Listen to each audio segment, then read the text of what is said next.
Margaret never questioned her breakfast. Each morning, she poured granola into a bowl, added low-fat yogurt, and sat by the window. The same spot, the same routine. It felt comforting. But 2 hours later, her hands trembled, her head felt light, and focus slipped away. She blamed age, maybe stress. Quietly, her energy was fading. The answer wasn't in her sleep or schedule. It was hiding in plain sight, in a pantry she hadn't thought to question until now. One before she knew the real cause. Margaret had always been mindful. She wasn't someone who loaded her plate with junk or skipped meals. After retiring at 67, she focused on routines, walking, puzzles, journaling, and eating clean. Granola seemed like the perfect fit: fiber, grains, a little sweetness to make mornings feel less lonely. After her husband passed, breakfast became more than a meal. It was a ritual, a way to begin the day when everything else still felt uncertain. When she stirred in raisins and almonds, it wasn't just nutrition, it was control. Granola was the one thing she didn't have to think twice about, but over time that trust began to unravel. A conversation with her doctor triggered a closer look. During a checkup, her blood pressure was elevated. Her glucose readings, once stable, had begun to spike. Her energy dips weren't just slumps, they were sugar crashes. At her doctor's suggestion, Margaret wrote down her meals for a week. On paper, her breakfast looked good, but then they read the label. Her favorite granola, marketed as heart-healthy and all-natural, had 16 grams of sugar in a single serving, and she was eating double that without knowing. It wasn't just the sugar, it was the hidden refined oils, the baked syrups, the candied fruit bits that carried more fructose than fresh produce. Even organic granolas were loaded with additives. She felt betrayed by the box. It had always looked trustworthy. Brown paper packaging, handwritten fonts, buzzwords like wholesome and ancient grains. But her body told a different story. Letting go of granola wasn't just about finding something new to eat. It was about releasing an identity tied to what she thought was healthy.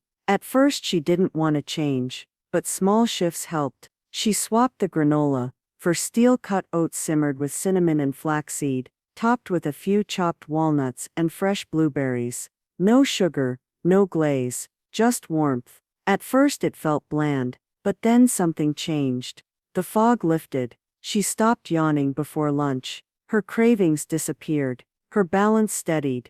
Her afternoon walks felt easier. The crossword clues came back, sharp as ever, and mornings became something she looked forward to, not because of a crunch, but because of a quiet kind of clarity. She made the ritual hers again, boiling water slowly, stirring in the oats by hand, playing a soft jazz record in the background. Breakfast wasn't quick anymore, but neither was she.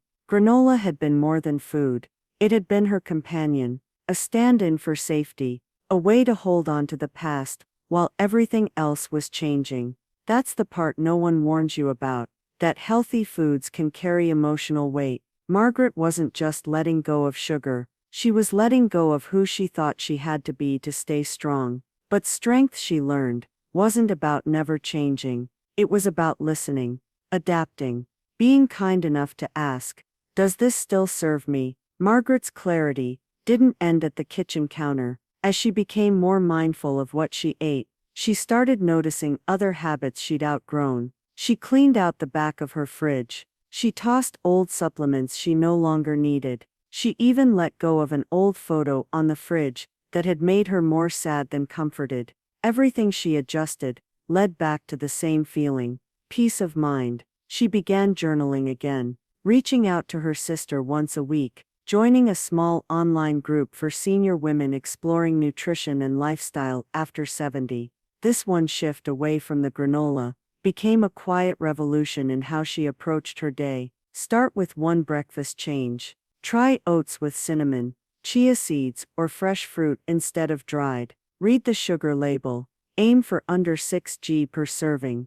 Beware of honey clusters or baked crisps. Avoid granolas with refined oils like canola or sunflower. Look for unsweetened mixes, or make your own. Give yourself time. New habits don't need to be rushed, just repeated. Most importantly, listen to your energy after you eat. It's your body's most honest feedback. 2. She reclaimed her energy. Now she faced the oils she'd trusted for decades. Letting go of her granola was the first real shift. It wasn't just a food swap, it was the beginning of listening to her body again. Margaret's mornings changed, but what came next surprised her even more.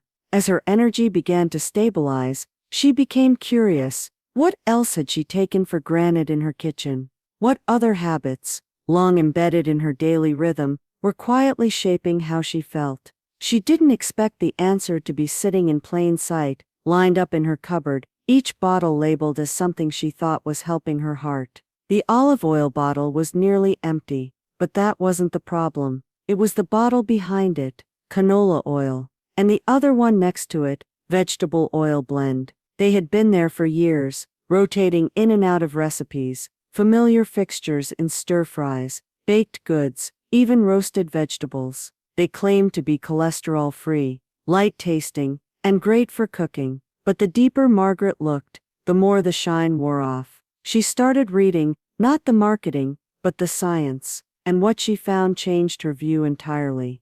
Many refined vegetable oils, especially those labeled as canola, corn, soybean, sunflower, or vegetable oil, were high in omega-6 fatty acids.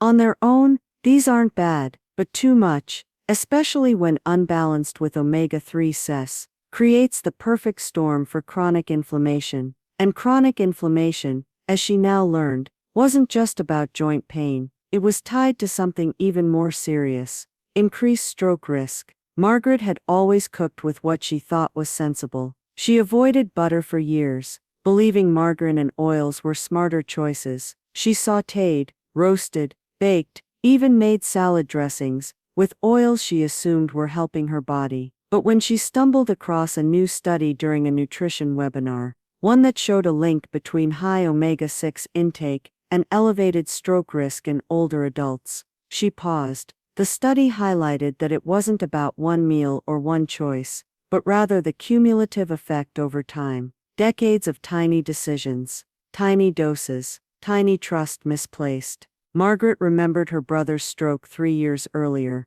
No warnings, just a sudden, terrifying shift. He'd eaten similarly, avoided saturated fat, used canola oil like clockwork. Now she wondered, had they all followed advice that was out of date? She stood at her counter and looked at the bottle again. Something inside her shifted. The change didn't happen overnight. Margaret wasn't someone who tossed everything out at once, but she did start questioning more. She stopped buying new bottles of oil automatically. Instead, she made space for something different. She bought a small bottle of cold-pressed extra virgin olive oil, just enough for a week. It wasn't about being trendy, it was about trust. She liked that it came in a dark glass bottle, that the label told her exactly where it was made, that it didn't try to shout at her with health claims.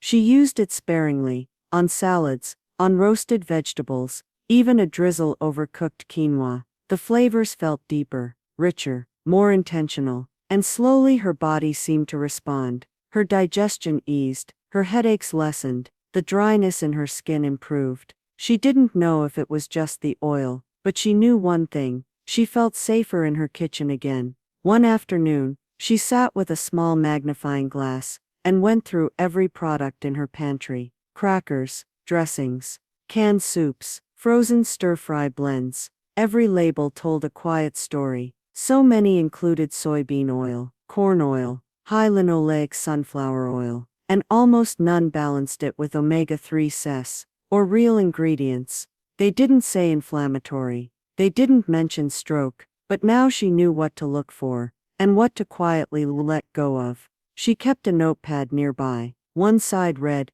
"Keep," the other, "Replace." No shame, no rush, just awareness. One item at a time. That's how she reclaimed her kitchen. Not through fear, but through clarity. The more Margaret replaced, the more she realized how deeply habits were tied to identity. Her cooking style, her grocery routine, her quiet pride in making smart meals. It had all been built on what she once believed was true. But change didn't mean abandoning who she was. It meant becoming someone more informed, more aligned with how she actually wanted to feel. When her neighbor asked what she'd been doing differently, Margaret laughed softly. "I'm just reading the back, not the front," she said. But she meant more than labels. She was starting to read her own cues more clearly, her cravings, her moods, the way her body felt after a meal, and that, more than any study or label, became her most trusted guide. 3. Building on clarity, one cup at a time. With Margaret's shift away from hidden sugars and inflammatory oils, something unexpected happened. Her thoughts became sharper. She no longer needed to sit down between every task. Her days felt lighter, her nights more restful. She felt in sync with herself again, aware, engaged, and more open to change. But even as her confidence grew, another layer revealed itself. She noticed something quieter, something tied to the moments when she didn't want to cook at all. It was the can in her cupboard. Margaret kept several cans of soup on the shelf. It was practical, easy. She liked having something quick on days she didn't feel like preparing a full meal. Chicken noodle, tomato bisque, the occasional low-fat mushroom blend. It made her feel secure, like she'd always have a backup. She never questioned it. Soup was warm,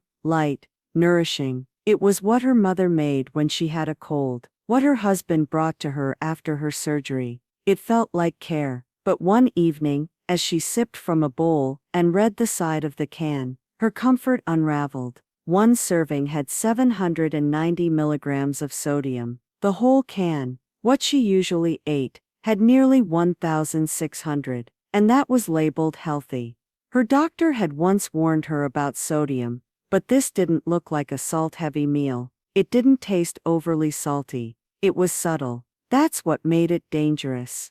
The next day, Margaret pulled every can from her pantry and began reading. The pattern became clear. Every brand, even the ones marked as light, Heart Smart, or low-fat, contained sodium levels that pushed well past daily limits. Even soups labeled low sodium were loaded with potassium chloride and other salt substitutes. Her body didn't handle well. She realized it wasn't just about one bowl, it was about habit. Soup had become her solution to low energy or loneliness, a quick fix that didn't leave dishes, a quiet comfort on days when she didn't want to eat alone. And that's when it hit her. This wasn't about food, it was about feeling safe. But safety, she now understood, had to come with honesty. She didn't throw the cans away. That wasn't her style. But she did move them to the back of the cupboard and gave herself a simple goal. Try making soup from scratch. Once, she chose a familiar one,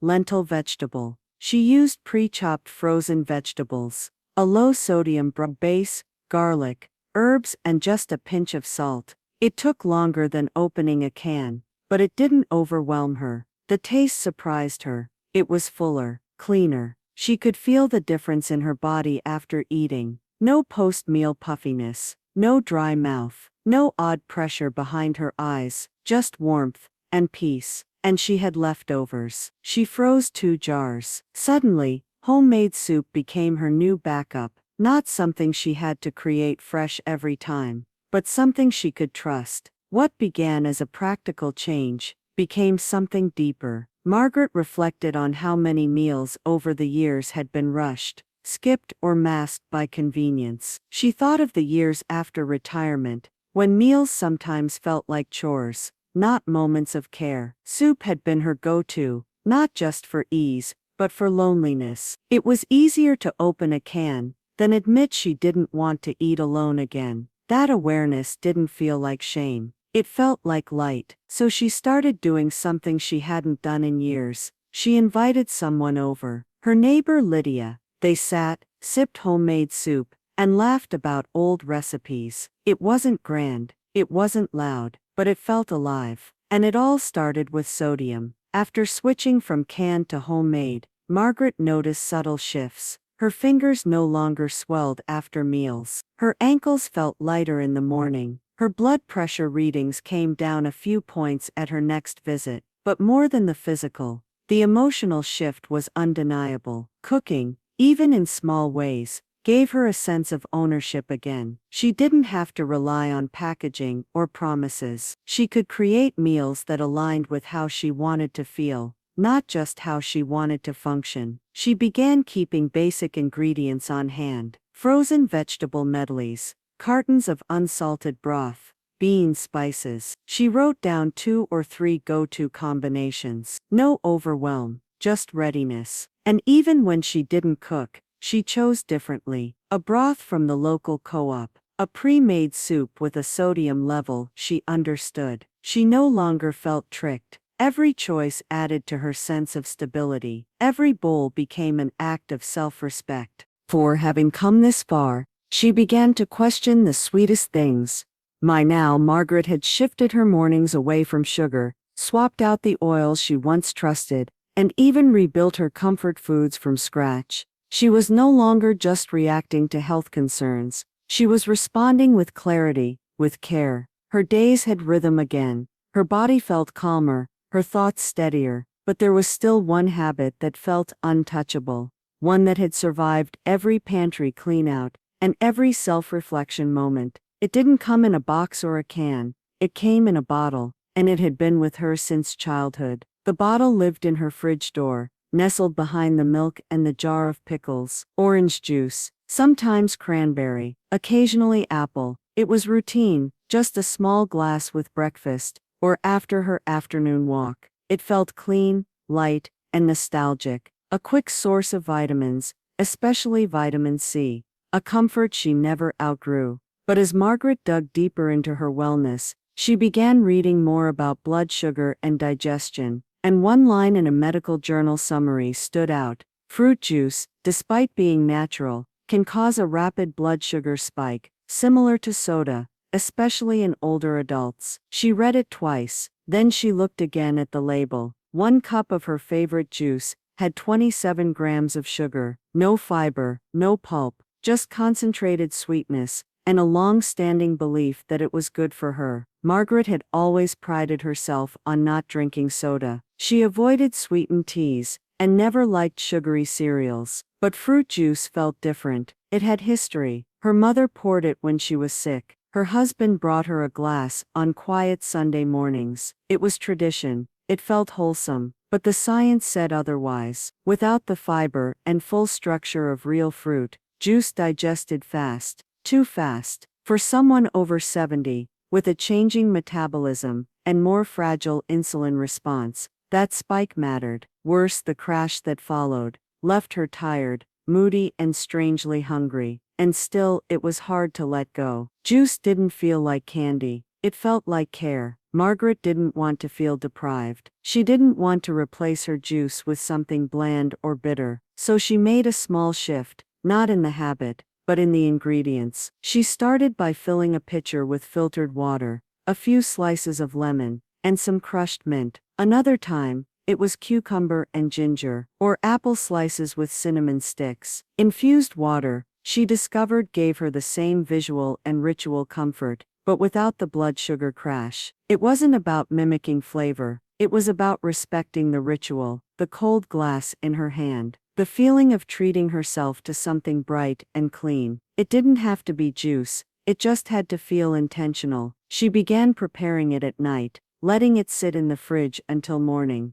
The act of creating something for herself, something beautiful, became part of her wind-down routine. Juice had represented more than hydration. For Margaret, it had been a symbol of nurturing. It reminded her of being cared for, even when she had to care for herself. Letting it go felt almost like saying goodbye to the idea that sweetness had to come bottled. But what replaced it was deeper, an understanding that she could create sweetness on her own terms. She didn't have to consume it, she could build it into her moments, her choices, her daily rhythm. There was a softness in that realization, a kind of quiet pride, one that lingered long after the taste of sugar would have faded. Margaret's morning now started with warm oats, a glass of citrus water, and sunlight spilling across her breakfast table. Her afternoons were marked by steady energy, not highs and lows. She noticed fewer cravings, fewer dips in mood, and more motivation to reach out to friends. When her granddaughter visited,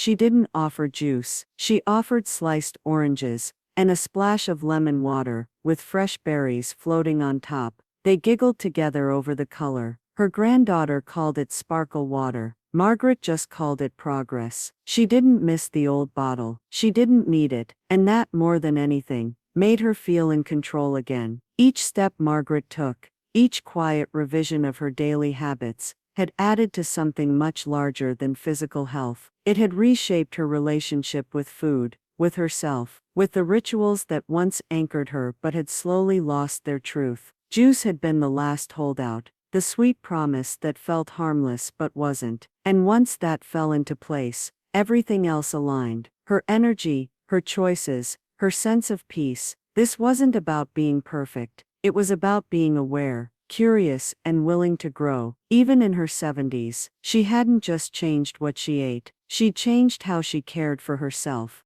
5. With these foundational habits in place, she finally looked at convenience with new eyes. Margaret had reshaped so much. Her mornings were now built on steadiness, her meals rooted in care instead of convenience. The quiet removal of sugar-laden habits, inflammatory oils, and sodium-rich quick fixes gave her a renewed connection to her energy, her body, and even her sense of peace. Each change wasn't just about health, it was about trust. She trusted her instincts again, trusted her ability to make choices that felt aligned with who she had become, not just who she had always been. And then, there was the fridge drawer, the one that held a final habit she had avoided questioning. Thinly sliced, carefully packaged, low in fat, high in protein, deli turkey had seemed like one of the safer staples. Margaret reached for it without thought on low-energy days. 2 slices rolled around a cracker, a sandwich made in minutes. It required no prep, no cleanup, and no effort. It also required no scrutiny. Until now, after everything she had discovered about processed food, something finally made her pause. She turned the pack over and read what she had never truly seen. The ingredients list included sodium nitrate, flavoring agents, and preservatives, all locked inside thin pink slices that promised convenience. It wasn't the fat she had to worry about, it was the additives. These were linked to cognitive decline, high blood pressure, and even increased cancer risk when consumed regularly over time. Suddenly, the drawer she once leaned on felt less like a safety net, and more like a shortcut that came with silent costs. Margaret had never thought of herself as someone who cooked from scratch. Not often, and certainly not every day. But as she opened up space in her habits, first for real oats, then clean oils, fresh soups, and infused water, she began to feel less intimidated by preparation. She started with something small, a rotisserie chicken, carved and portioned into small containers for the week. It wasn't gourmet, it wasn't labor-intensive, but it was whole, it was real. Instead of turkey slices, she made sandwiches with fresh meat. Instead of snacking on deli rolls, she kept hard-boiled eggs, or a small bowl of tuna salad nearby. None of it felt like deprivation, it felt like coming back to real food, food that didn't hide its ingredients, food that didn't ask her to compromise one part of her health to serve another. And with each new habit, the effort began to feel like a different kind of self-care. Not the exhausting kind, the rewarding kind. Letting go of processed meats wasn't just about nitrates or sodium, it was about what she believed she needed to do in order to save time, preserve energy, or not make a fuss. Margaret had long convinced herself that easy was always better, but now she understood, sometimes easy isn't kind, it's just fast. And fast wasn't what her body, or her life needed anymore. She no longer feared effort, she welcomed it. In small, thoughtful amounts, she prepped meals in 10-minute windows, not hours. She stored small portions. She made simple things beautiful. A slice of avocado, a smear of hummus, a fresh tomato on top. More than the taste, it was the honesty of the food that satisfied her. It felt whole, and so did she. As her habits shifted, so did her conversations. Friends noticed she seemed more present. Her neighbor commented on how light her steps sounded on the stairs. Her daughter said her voice on the phone had more energy. Margaret had not only changed what she ate, she had changed what she allowed into her life, the processed shortcuts, the labels pretending to be healthy, the messages that told her aging meant shrinking into smaller, safer routines. She didn't want safe, she wanted clear, calm, and alive. And in that final change, in letting go of the cold cuts that once represented simplicity, she found something more profound, a life that no longer needed to be rushed, one that could be crafted, even in its quietest hours, with care. She didn't miss the slices, she didn't miss the drawer, she had filled it with something better, intention. Margaret's journey wasn't about perfection, it was about paying attention. By letting go of what no longer served her, she made space for energy, clarity, and joy. These habits are gentle steps toward a fuller life, and your journey can begin with just one of them today.